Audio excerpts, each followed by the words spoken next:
Over the course of the 30 years that Lehigh's been in business, we've certainly been involved in some really special projects, but probably the most gratifying thing for me has been the extraordinary people that I've come into contact with over these years. And I think the people that impress me most are the ones who are extremely successful in their own right, but really don't live their life in a way that sort of portrays that. And nobody in my mind sticks out more than a guy named Marty Winnard in that regard.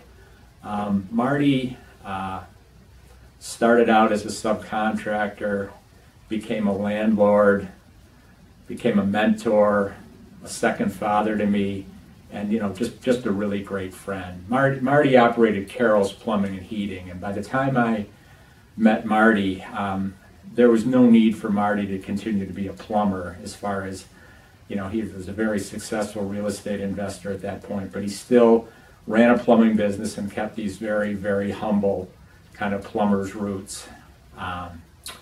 So he was the definitive, give you the shirt off his back kind of a guy. I remember him telling me, he pretty much knew everybody and everything going on around the town of Orchard Park where our office was located. And he would say to me, if you ever have anything going on around the town with anybody new, anybody you want me to check out for you or let you know about, I'm only a call away. And I called on him frequently with those type of things in the early years.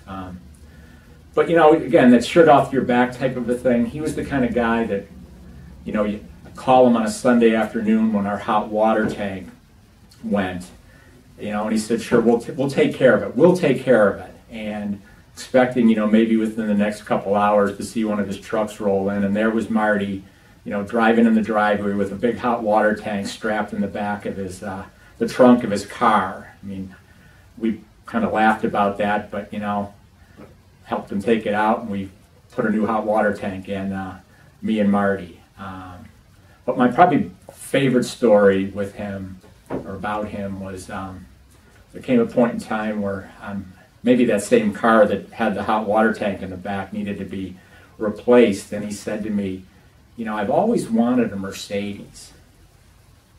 And I said to him, well, geez, Marty, I don't know about a Mercedes. I mean, you're a plumber. If you're driving a plumber driving on the job in a Mercedes, how's that going to look?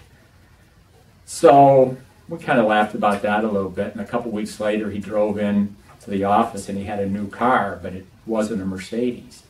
And I said, hey, what about that Mercedes? He says, I was at the dealership, I was this close to making the deal, and that thing about you telling me about a plumber driving onto the job in a Mercedes, I just couldn't do it. So, special guy in my life.